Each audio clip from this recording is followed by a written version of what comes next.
Hi. Hi, everyone. Well, this is truly special. I don't know how many times Ram Dass talked to me about, what about Joseph? Why can't we get him out here? And I'd call and call and call. I'm like, I'm not BSing. And just me personally talking about all the, back in the day in Bodh Gaya, where we met, and you don't remember this, I would bet you $1 million. But Joseph brought me over to one of the other teachers. We were studying with Goenka and another wonderful teacher named Munindra. And he brought me in and introduced me to Munindra, and I can remember the moment now, okay? I didn't know you, so that was the beginning of a connection, and you know, we don't see each other very often, but something that's indelible, so I'm really happy you're here, okay? I remember. Oh. No.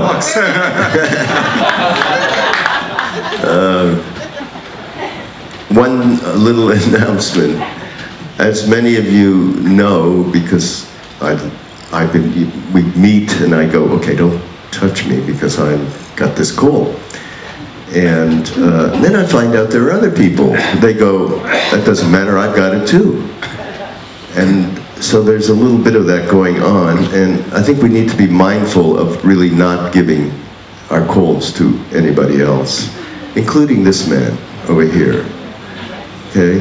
Be good not to go over, and if you're feeling sick or even a notion that you're not well, this is not a good thing for anybody, including Ram Dass, okay? So, generosity. Well, Joseph told me that he has a couple of things that he'd love to present to begin this session, so please go ahead. Hello, everyone. So I thought I would just begin this discussion with words from some renowned Western gurus, the first of whom is John Lennon. He's always good. When I was 5 years old, my mother always told me that happiness was the key to life. When I went to school, they asked me what I wanted to be when I grew up. I wrote down, happy. They told me I didn't understand the assignment. And I told them they didn't understand life.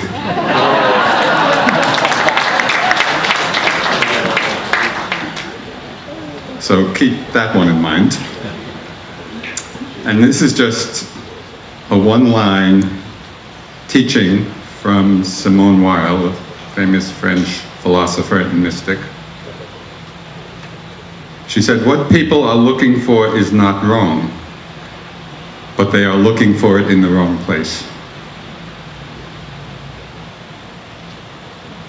Okay, so putting those two together,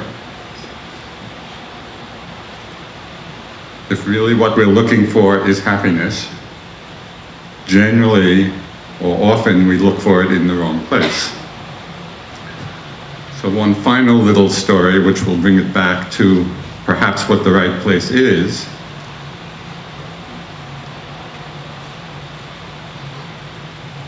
If you throw a stick, you know, to play with the dog will chase the stick.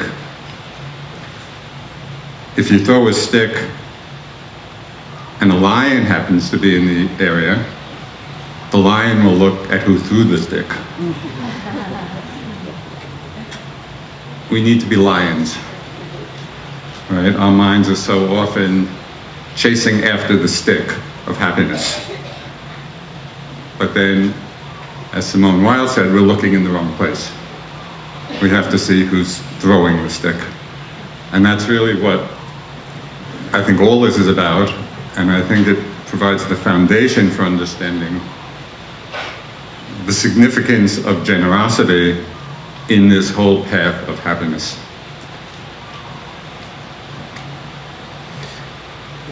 So something you said actually the other night, not here, it was at the church, when I asked you to talk about generosity. The first thing that came to mind for you was being with Maharaji, our guru, Neem Karoli Baba.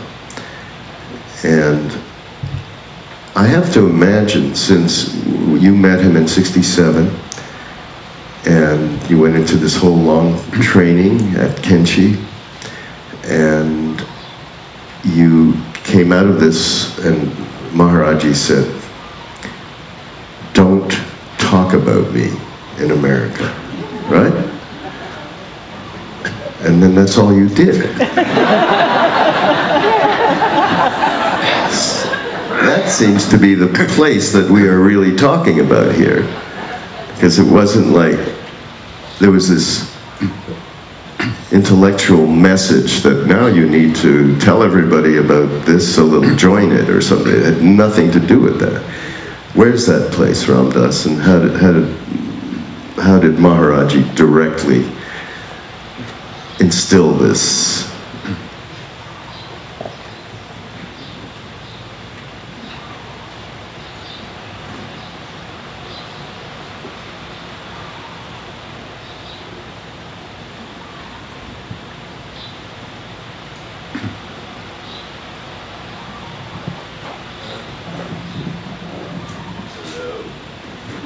Hello?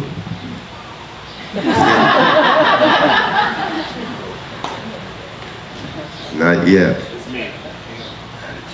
It's Mike. Mike to Mike.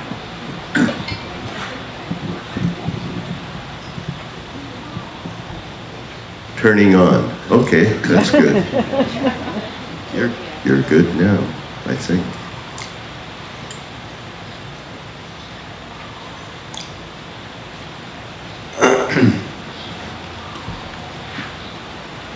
When I came back from India,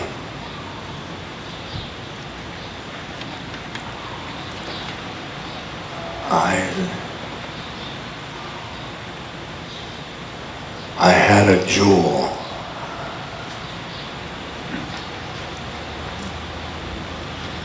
Which was Maharaji.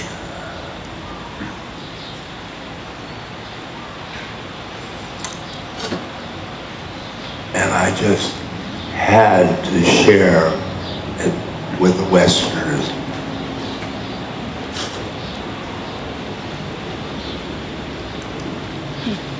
I had to share.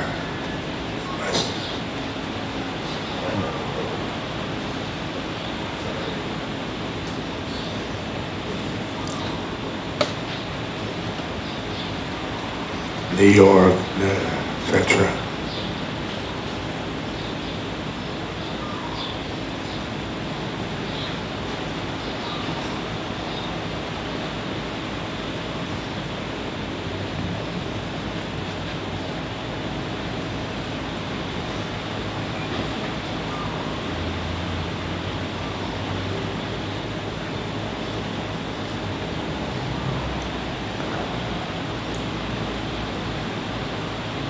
It wasn't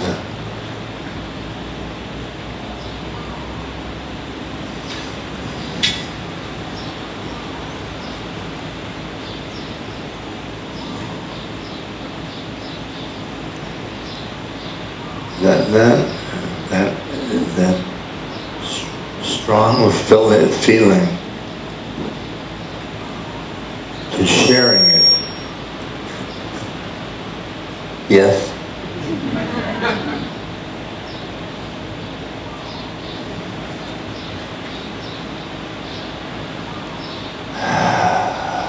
Came from Maharaji.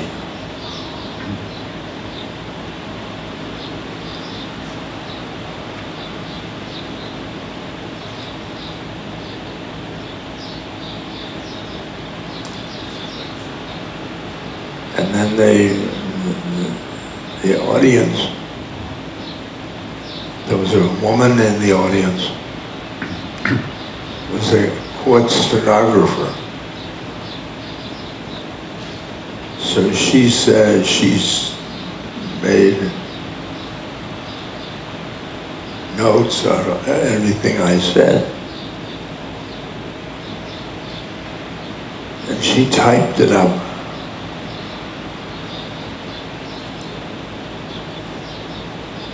And it was made in a big pile of my words.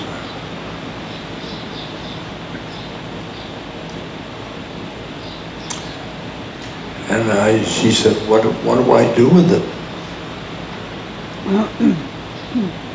I said, put it in the trunk of my car.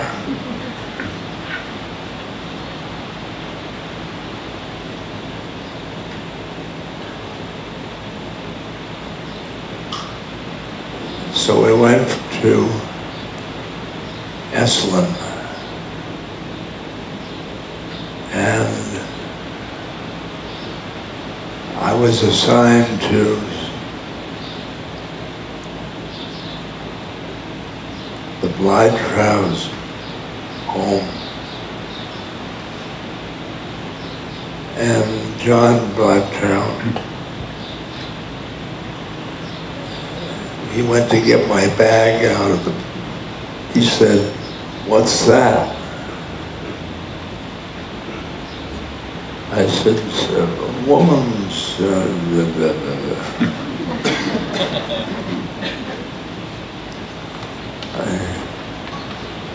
he said, "Let me look at it at the office." And he wrote pertinent things and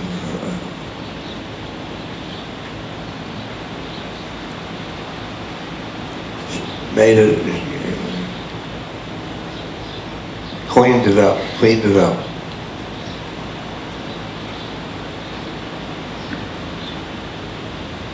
And then I went to Lama Foundation in New Mexico.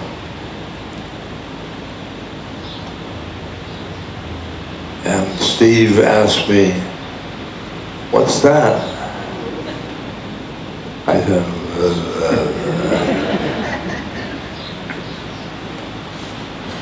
and he said, "Well, I'll look at it."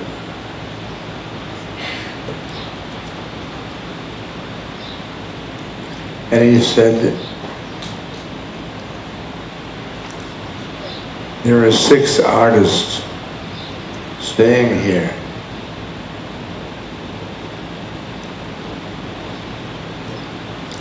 So why don't we take a story and get a real good art representation?"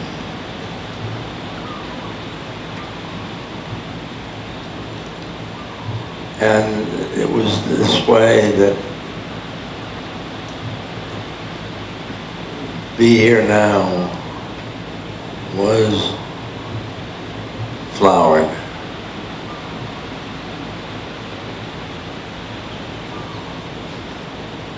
It was his doing.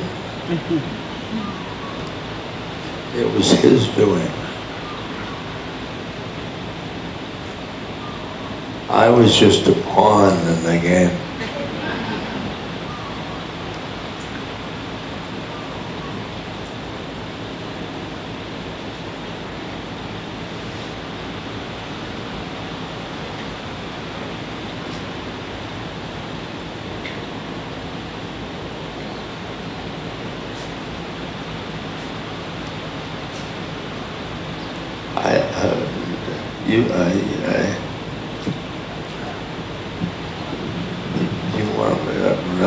Answering your question. I want to know, you were a pawn. I was just thinking, you just said, "I was a pawn." Yeah. In the game. But I think that there's something more that is going on, that inside you and all of your makeup and who you are and karma and so on, that just your intuitive knowledge about, okay, I want to get this out. I want to get this jewel out in front of whoever wants to enjoy it. And eventually a road to happiness, actually, as Joseph said. So there is something more. I mean, God, you went around, to this day, I don't know how many people in this room, I see so many people read Be Here Now and write to us and thank us and thank Ramdas and all of that. To this day, and that was, you're talking, that happened in 1969, 70 or something, 69, 70. So, yeah, what is that? We all would have that instinct to share that way, right? Somewhere? Well, because something happened with Maharaji in the first darshan.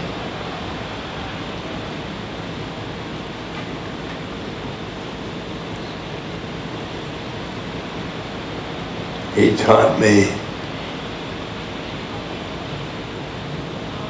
he was in my thoughts. He was inside.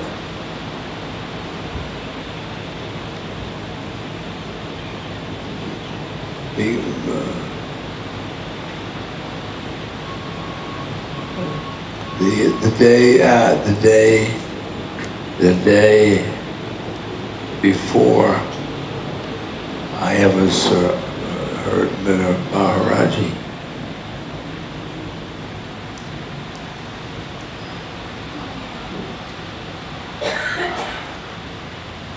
I was staying in a house with an outhouse, and during the night I had to go to the bathroom, and the stars were beautiful, beautiful. And it was the first time I thought about my mother, who had died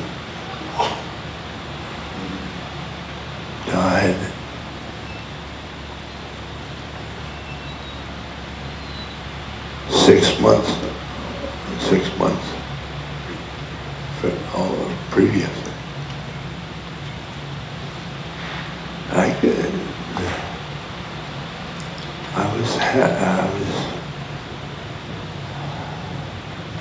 This was the first time I was ever thinking about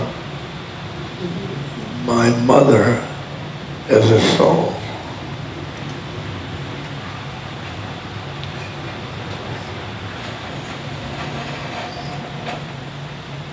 And I figured it kind of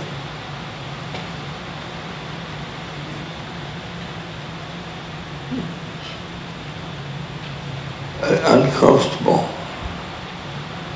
Well, I began to be my old self. I was a Freudian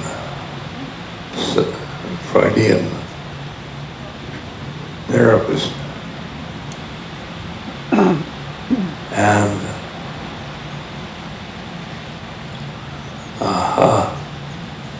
I thought about my mother while going to the outhouse.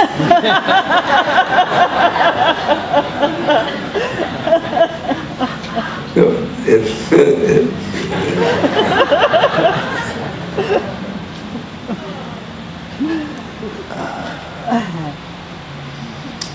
The next day, we went up to the temple.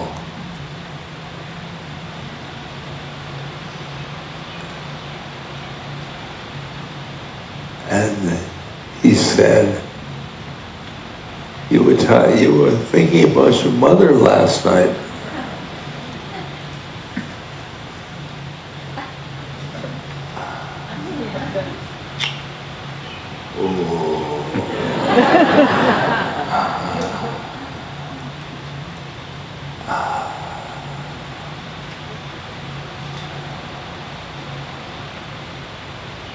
Yeah.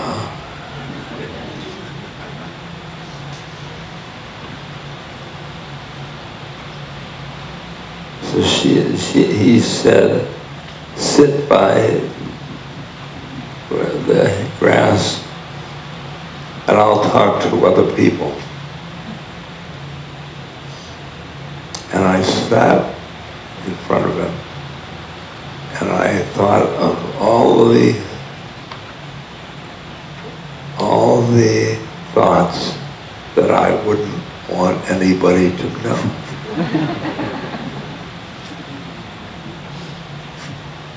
You must have them. No. No. No. You're forgetting one important thing, though, for this story. Yeah. When Maharaji said you were thinking of your mother last night, she died of spleen cancer. Spleen, he said spleen in English. But just to say that when we heard you say that, when you came back from India then, that one word was like sort of a launching pad into another state of consciousness for many of us then. So that Maharaji said to him, spleen, she died of spleen, right? Yeah. So then he was a little afraid of all the other thoughts that he was having after that.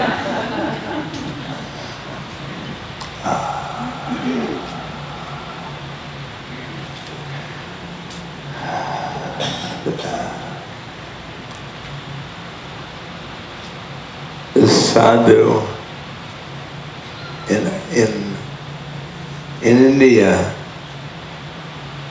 knowing my mother in Boston,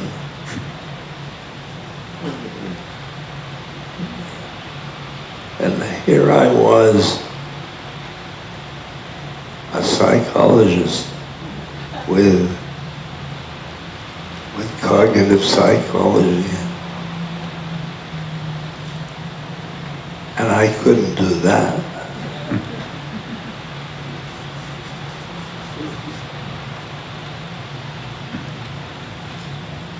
And so I sat in front of him and I repeated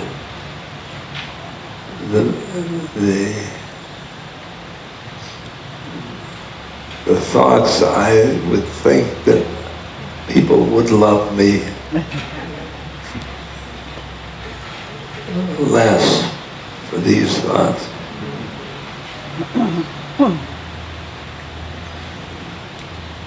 And then I looked up, it was about this far, he was about this far. And I looked into his eyes, and I was transformed.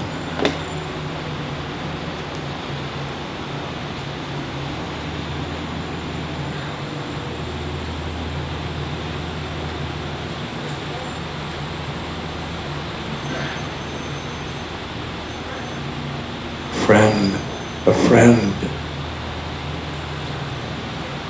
Dr. Larry, he said, I sat in front of Maharaji, and he was a saint. I'm sure he's loving people. And then I loved people. Then he mirrored my soul.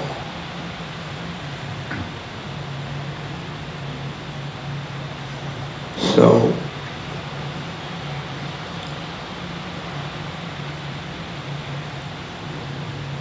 and I loved people. And how could I not bring that back.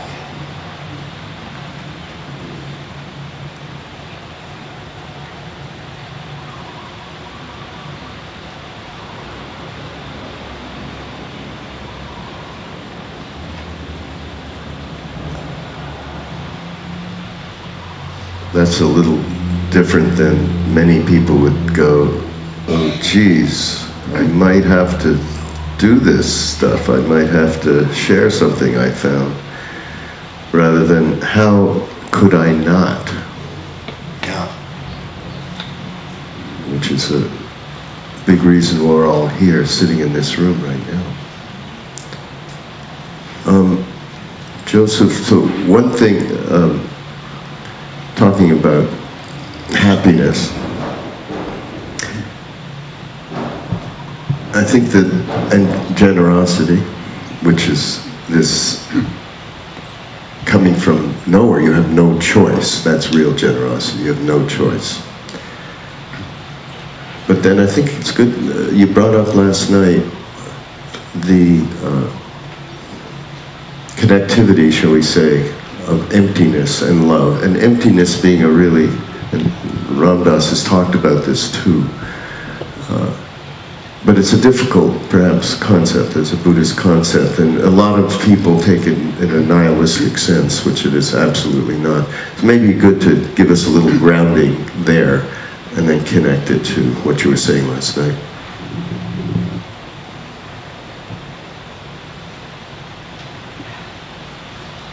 I'll preface that with just a little story of my own introduction to Be Here Now, which I think was a little different than probably everybody else in this room. So I had been in Bodh Gaya for a few years practicing. And then in 1970, Ram Dass with 100 people descended on this small little monastery where I had been happily practicing in peace and quiet. And I had never heard of Ram Dass. I had been in India and had no idea who he was or who all these other people were. And then a short time after that, the first manuscript of Be Here Now arrived in the format, maybe some of you remember, it came in a box at first. So of course, we were all excited to read it. And I had been pretty immersed in the Buddhist teachings at this time and hadn't really explored other traditions or other teachings. So I opened the box, I'm reading Be Here Now, and my first comment to Ram Dass was, this is pretty confused.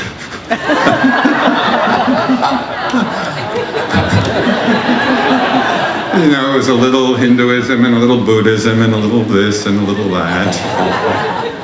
And of course it went on to sell 2 million copies and transformed American culture.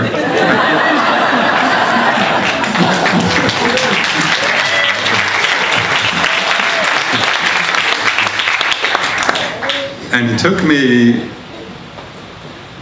took me quite a few years and studying with a variety of teachers from different traditions, often saying different things, even saying conflicting things. You know, and being on a spiritual path and you read these great masters and you're hoping for some consistency. But there isn't always consistency, so this became a torment for me. You know, I was really trying to figure out about something that was the center of my life, you know. What is really the essence of the truth? And this great master says this, and this great master says this. And the question that was tormenting me was, who's right? Because depending on the answer to that question, I could see my life going in that direction or in that direction. This is many years later. It took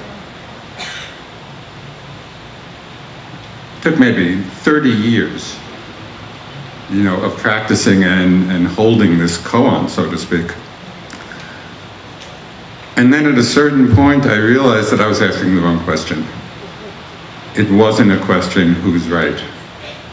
But more, is this teaching helpful? So I began to see all the different teachings as being skillful means for liberating us.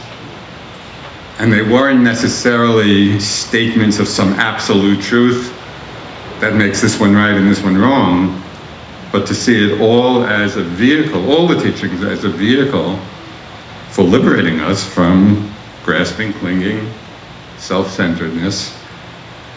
And then it really didn't matter if teachings were saying different things. If the question is this helpful? Does this help me let go of whatever I'm holding on to? So that was a big turning point, and it was really out of that understanding that I've come to, perhaps 30 years late, really appreciate being here now. and the various teachings embedded in it. And so really that does point to one of the meanings of emptiness. And as Raghu said, it's a central Buddhist notion, and it has many meanings. We could spend all 5 days discussing emptiness, but in the most concise way, I think it can be best understood as emptiness of self, or emptiness of self-cherishing. So it's not an absence, it's not a vacuity, it's not some gray, undifferentiated space of emptiness. It really has to do with the quality of the freedom of our heart. You know, are we clenching at something? And the something could be anything. It could be views. You know, so for quite a while I was clenching to the particular school of Buddhist views that I had practiced. You know, so I was contracting around that. But it could be grasping at people, at things, at situations, at experiences in our lives. In all the traditions that I'm aware of, really the essence of freedom is the same. And it's the mind free of any holding, free of any grasping, free of any clinging. And there's a wonderful teaching by a very great Tibetan Dzogchen master. His name was Dilgo Khyentse Rinpoche, and he was one of the great masters of the last century. And he said, when we realize the empty nature of phenomena, so now think the selfless nature, empty of self, the energy to bring about the good of others dawns uncontrived and effortless. So with that understanding, it's not someone being loving. It's not someone being compassionate. It's not someone doing good in the world. And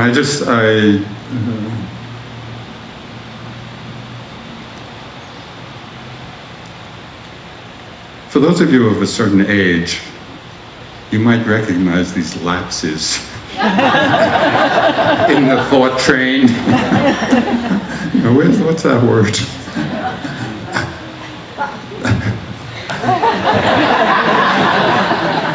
But I've been told it sometimes comes across as a wise pause. So please experience it that way.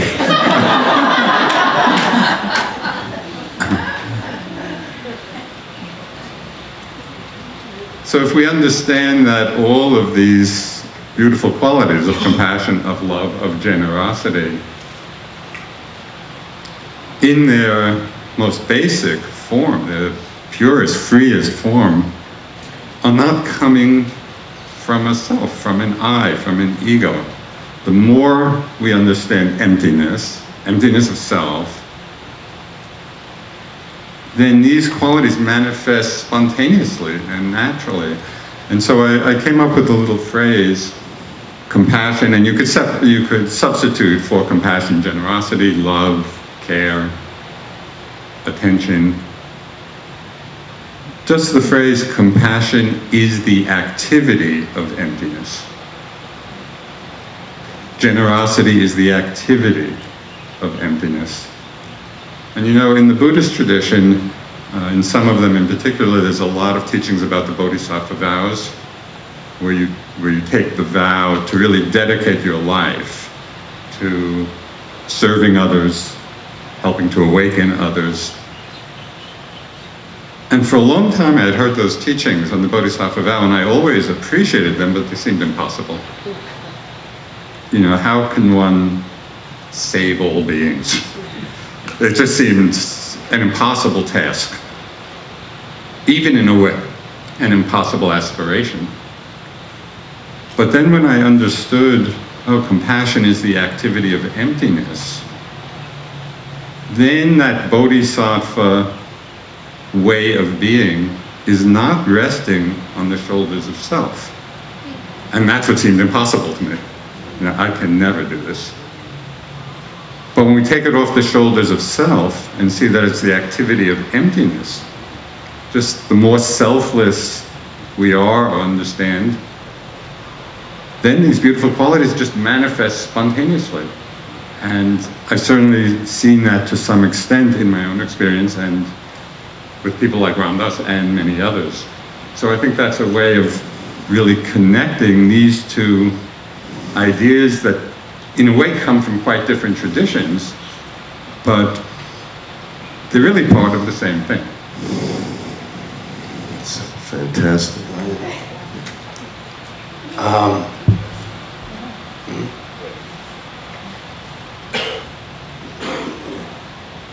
The emptiness which you speak of, when I say Ram, that Ram, which is the one that is in all of the whole thing. It's one, and that is the same as emptiness. And I'm a dualism, and you are you're a friend, and let me just jump in here a minute. We are very old friends. We met back in 1970. And as I think Sharon mentioned yesterday, Ram Dass has been a huge support in the whole unfolding of our teaching in the West. And we've been going back and forth about some of these topics for the last 40 years or so. So I can't resist. Go.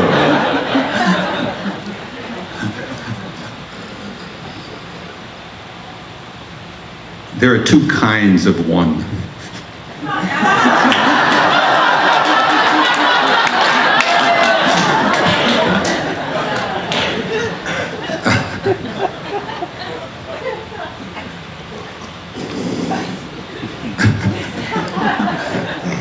And I think that the one that Ram Dass is talking about is the right one.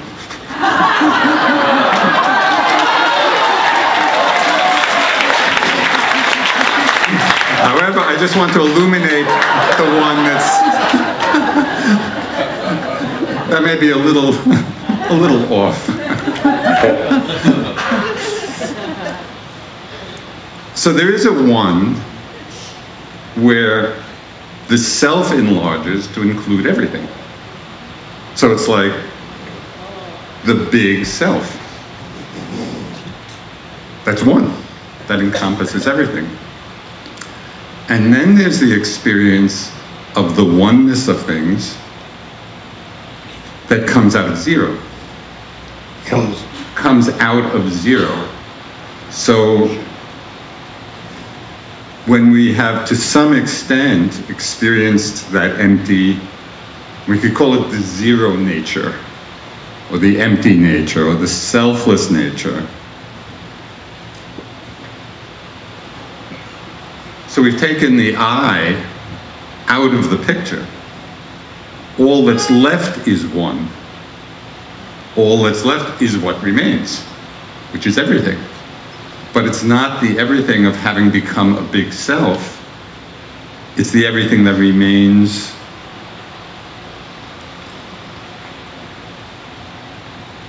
from having let go of a self-center in one way or another, even if that self-center had gotten very big. So do you see the two ones? There's the one coming out of emptiness, of zero, and then there's the one that is just an enlarged self. So I have a tremendous respect and interest, and maybe even obsession, with words, you know, and because how we use language really determines and conditions how we understand things. And very often, words are used without precisely defining how they're being used. And in all these years of teaching, I've seen this so often. There can just be a huge missing when people are using the same words but meaning different things. So that's why I just like to play in this arena. And because to me, it helps clarify actually the essence of what we're talking about. Absolutely. But speaking of emptiness, one day I was with Roshi Joan Halifax, who many of you know, another great friend of all of us. And I know that she visits Ram Dass every year. And they've been, you know, again, old friends. And she, of course, has been around Maharaji. The picture is there. I said to her, so, you've been around Ram Dass all this time, and others of us, and our tradition. What do you think of Neem Karoli Baba? Just as an innocent question. She said, I look at the picture, I look into his eyes, and I see emptiness. And Ram Dass, you should talk. There was a moment with her in some other session that you talked about that experience you had of Maharaji, and you said he's just empty. And of course, all of us that have been with him have had that at the same time. And how does that equal love?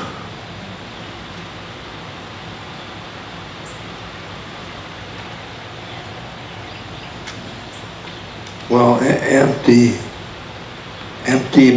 of a self, you know, and emptiness and love are the same thing.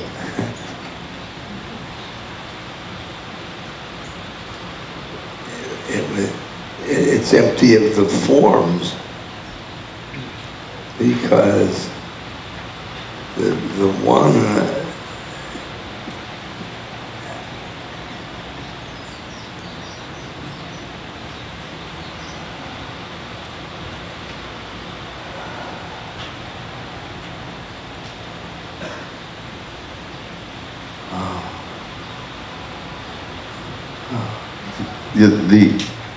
you often say, and we all do, we talk about unconditional love. So to me, the only way that that can happen is from complete emptiness of any duality whatsoever. And that's the way that we received that unconditional love. And yeah, unconditional love. When Maharaji unconditionally loved me, that for the first time of my life to ever experience unconditional love. I was loved for good boy. I loved because I was curly haired. Uh-oh.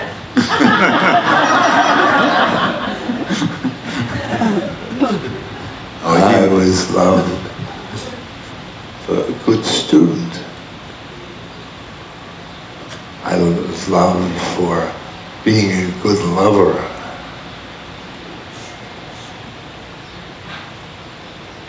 They were all conditional loving. Conditional loving. And when he looked at me,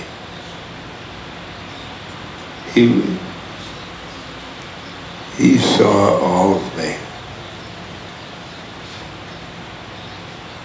All of the thoughts, all of it. And he loved it. He loved it.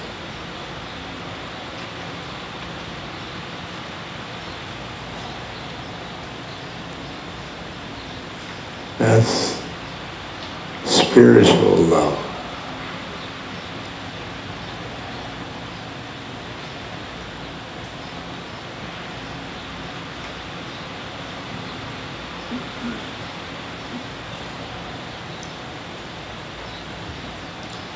And he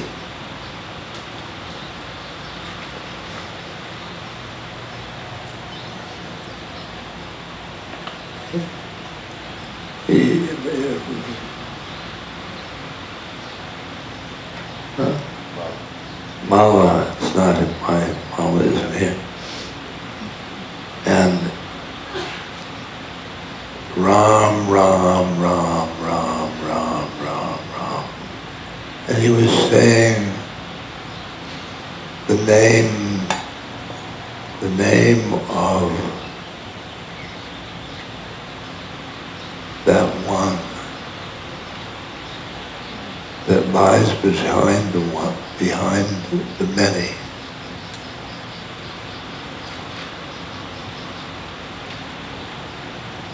Ram is empty. Is empty. This is just fascinating.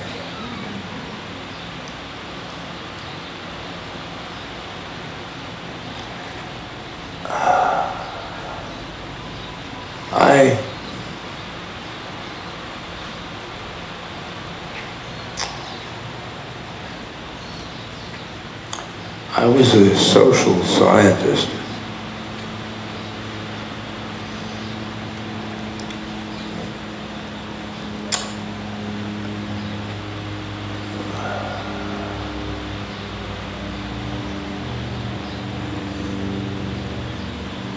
Who would think that I am nuts?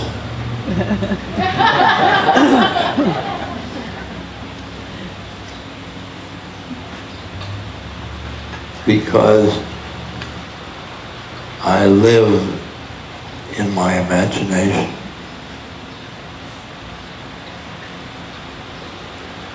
It's interesting the way the imagination works.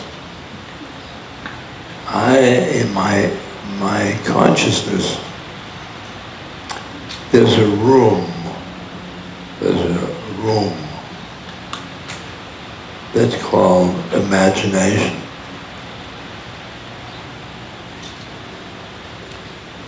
And I go sit in there, and that's where Maharaji and I talk. And he dropped his body.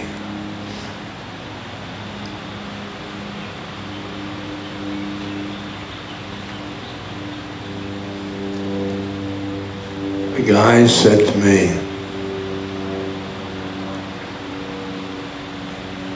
"You speak to your dead guru, don't you?"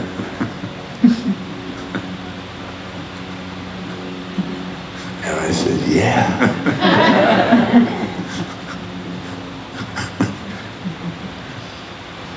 And he says, that's your imagination. And I said, yeah. Now, that room of my imagination, when he's real in that room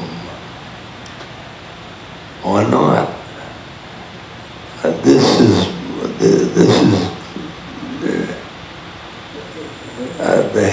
a head trip. He's real? No, he's imagination. That's all this up here. Is he real or is he imagination? Yeah.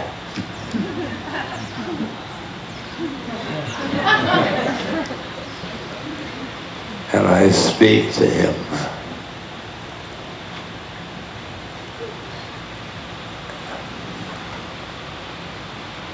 And imagination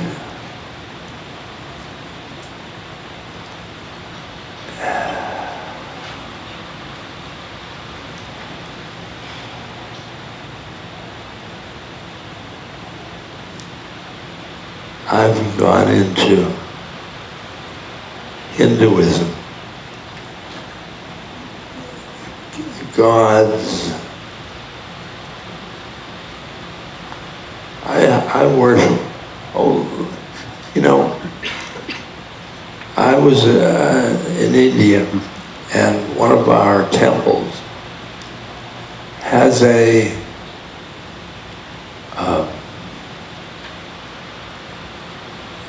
cement,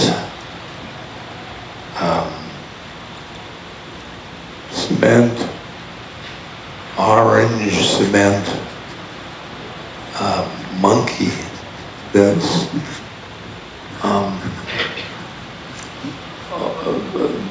this big.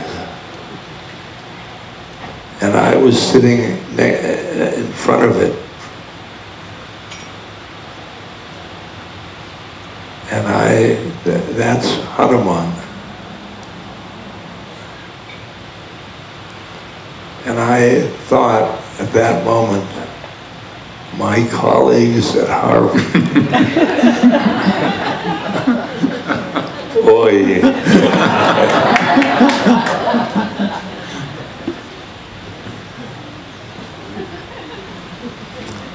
Hanuman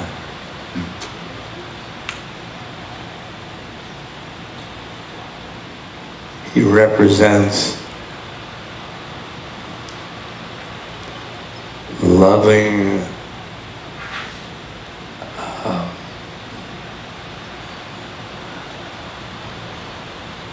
service, loving service. Selfless service. Hmm? Selfless service. Selfless service. Selfless service, yeah. The true meaning of generosity is Hanuman self-service. Selfless. And Maharaji is an incarnation of Hanuman.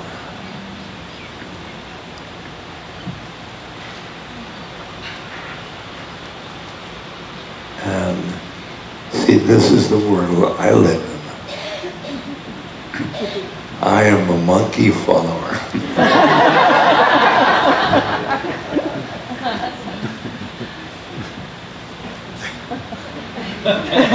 We all are in your soul pod on that one. I want to read something that it follows a little bit with some of what I chatted with Sharon originally about this. And it was because it's very difficult to think, okay, generosity springing from a place of emptiness, of self-cherishing is a good way to put it. That's difficult on a day-to-day basis, but it doesn't mean we shouldn't be engaging, because there are many, many aspects to this, and one of them was the practice of generosity. And I just want to read this one thing. It's from Gelek Rinpoche, who I think most of us have met. He said, when you are practicing generosity, you should feel a little pinch when you give something away. That pinch is your stinginess protesting. If you give away your old, worn-out coat that you wouldn't be caught dead wearing, that is not generosity. There is no pinch. You are doing nothing to overcome your stinginess. You're just cleaning out your closet and calling it something else. Giving away your coat might keep someone warm, but it does not address the problem. To free ourselves from self-cherishing and self-grasping. I love this piece. It does not. And so, talk a little bit about your view on actually the practice of generosity. And awareness is involved and our motivations and so on.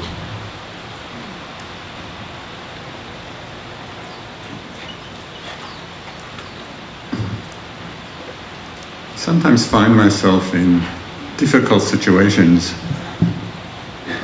where I disagree with the great masters. Boy.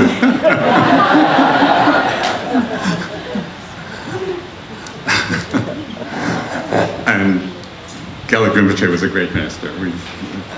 We've had great contact and conversations over the years, and he was a remarkable, apparently great enlightened being. But that doesn't square, what that quote was, doesn't square completely with my own experience. Because with any practice, we start a practice at the beginning and hopefully bring it to some level of mastery. Now, the beginning of any practice is going to be difficult. And there are going to be those moments of holding and struggling and letting go and then holding back again. But to my mind, that doesn't make it any less the practice of generosity. It just reflects where we happen to be on the trajectory, and so wherever we are, and even, there may be people even more at the beginning than someone giving away an old coat that they don't want anymore. So there's one practice which has been suggested for people who are really way, way at the beginning of generosity, of just picking up a stone in your right hand and giving it to your left hand. Then left hand, right hand.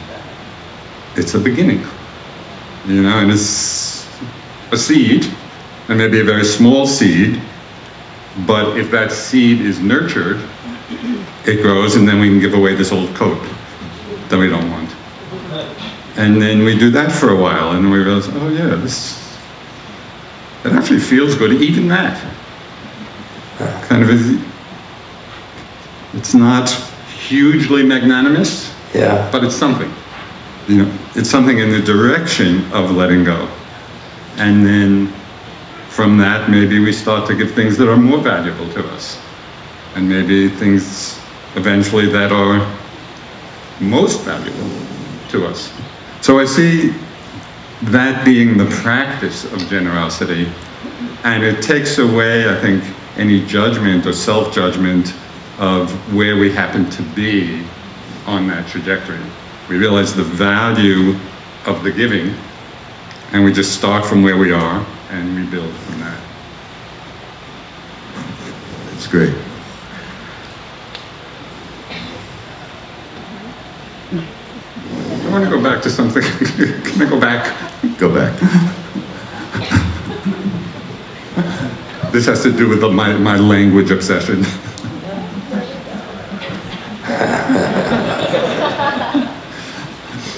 So I loved your description of, that compartment in the mind and the compartment of imagination, which is a beautiful description of that process and how you actually engage, with Maharaji. So it's just, and again, as you all know by now, I'm really coming more from the language of Buddhism, because that's my that's my training. So when you were speaking, I was kind of translating it into my own language, of what that would mean. And so in my mind, instead of kind of thinking of it as a compartment in the mind, a room in the mind, where can meet a being in my imagination, I was thinking of it more as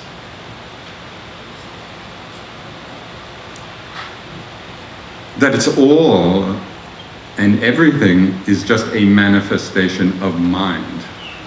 So I wasn't seeing it so much as a compartment, a special compartment of the mind, but just something arising in the mind. And for me, that shift of language just points to some amazingly fascinating question which has sustained my interest over the last 50 years, and I think the interest of all of us. Just the very simple but very difficult question to answer: what is the mind? This is the great mystery. What is consciousness? What is awareness? Mostly we're like the dogs going after the stick and looking at the objects of mind, of what arises in the mind. We don't so often turn our attention back to look at, well, what is the mind? What is the nature of the mind? And to me that is just completely fascinating, because when we look, we see, as expressed in some of the traditions, there's nothing to find. We look in and we look for the mind. Can you find it? No. And yet, awareness is there. So it's not a blank, it's not a dead thing. Even though it can't be found, it's manifesting everything. And so in that framework, then to me it gets less mysterious in a way, that there can be communion with Maharaji or anybody else, because their appearances in this great mystery of mind that can bring forth anything. And of course, then the challenge is, what do we choose to give attention to? And it's probably better to give attention to Maharaji than many other things. Yes. Many. Yes. We're not far from the end. I just thought, since this is the first time we've had Joseph, but maybe a little meditation he could lead us, would you? Yeah. Yeah. We want you to. The last time we were together, we ended our conversation with this, and we had this little back and forth. No, you did. So finally I prevailed upon, since he's the senior by quite a few years, that was only right for Ramdas to lead the meditation. And I was very glad I did, because it was a totally beautiful meditation. And so since I'll have other opportunities to be leading meditations, it would be great if you would offer that. Because it really was beautiful and heart-opening. Guest is God. Meaning you have to do this. I like that. Guest is God.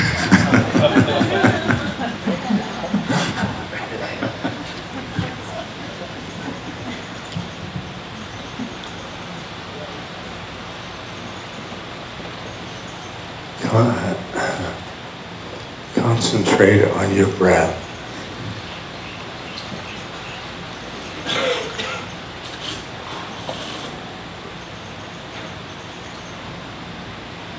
In and out.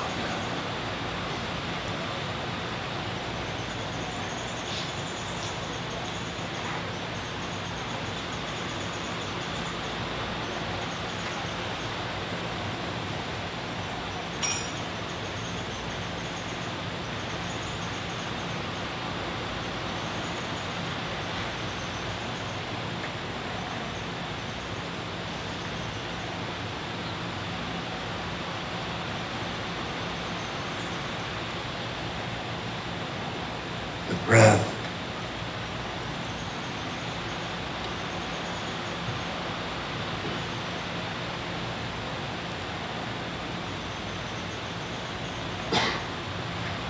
In, you bring love to yourself.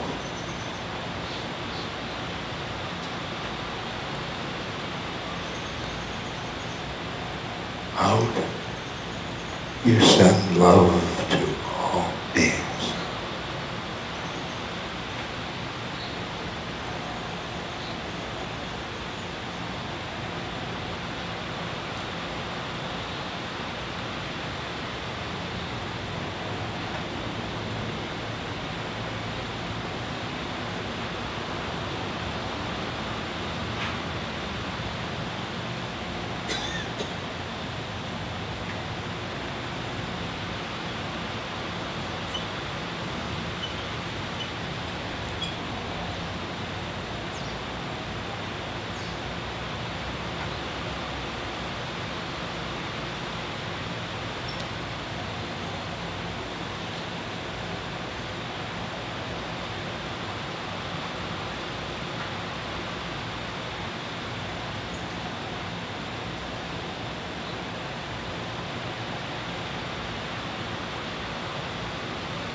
Now think of you are love. You are love.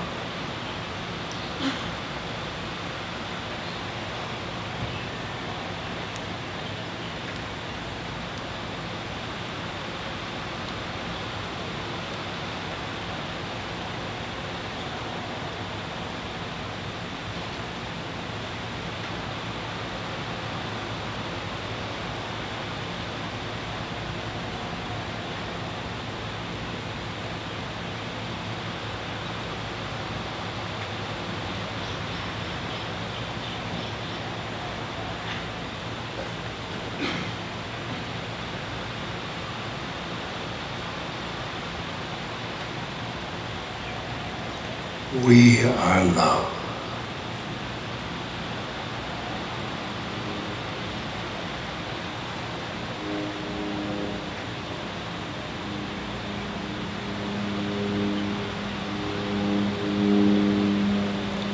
The whole enchilada.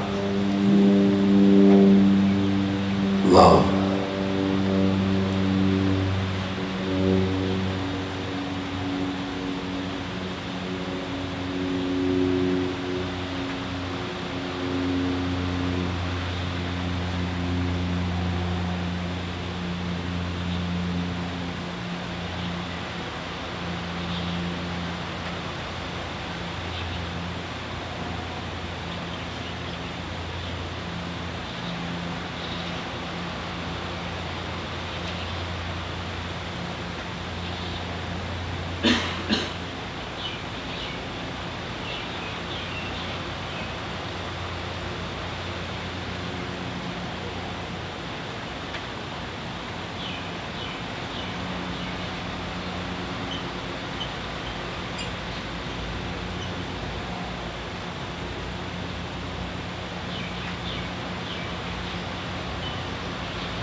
You are a soul You are a spiritual entity.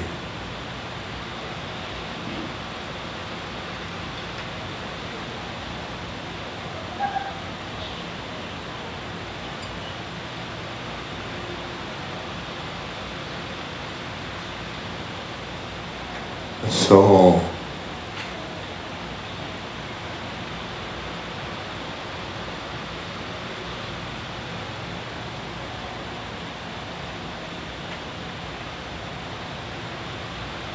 Loves everything.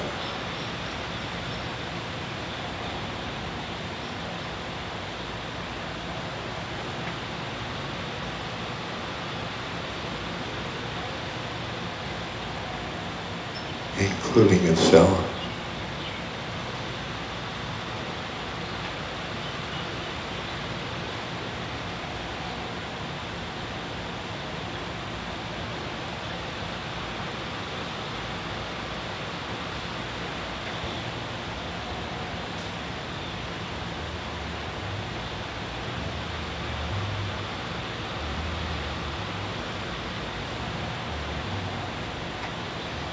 You identify with your soul.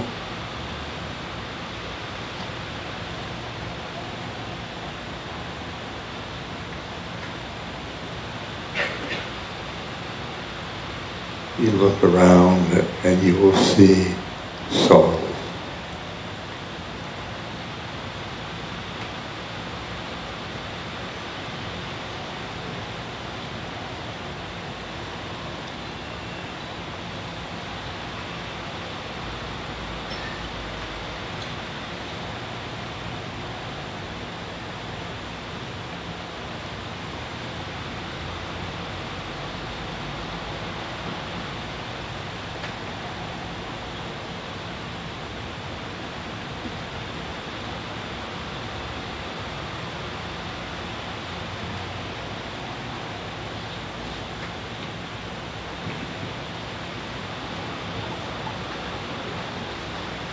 All of these souls merge.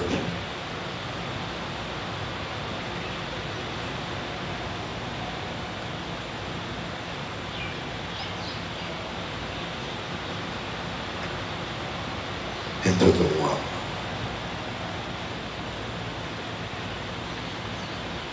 They've come out of the one and come back to the one.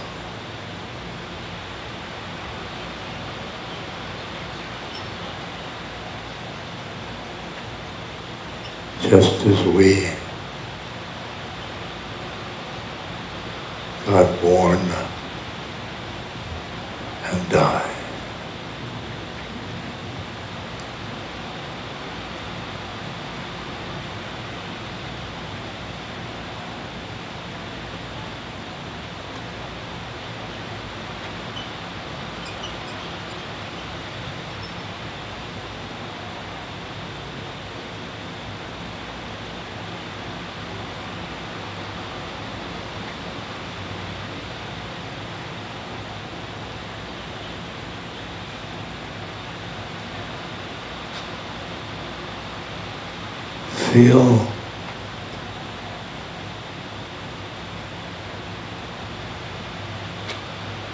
Feel the presence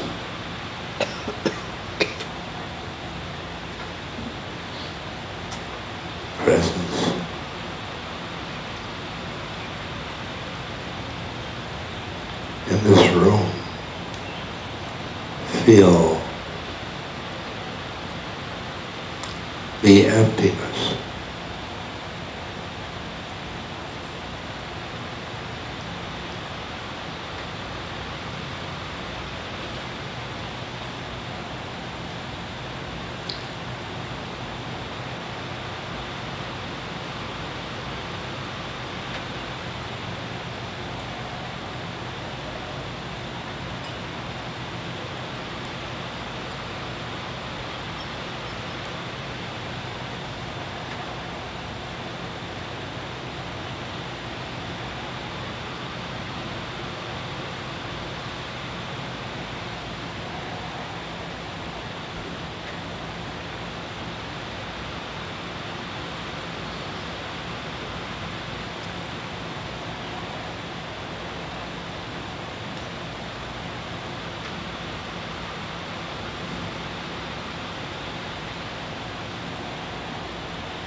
Yum, yum, yum, yum. Thank you, Ramdas. Thank you.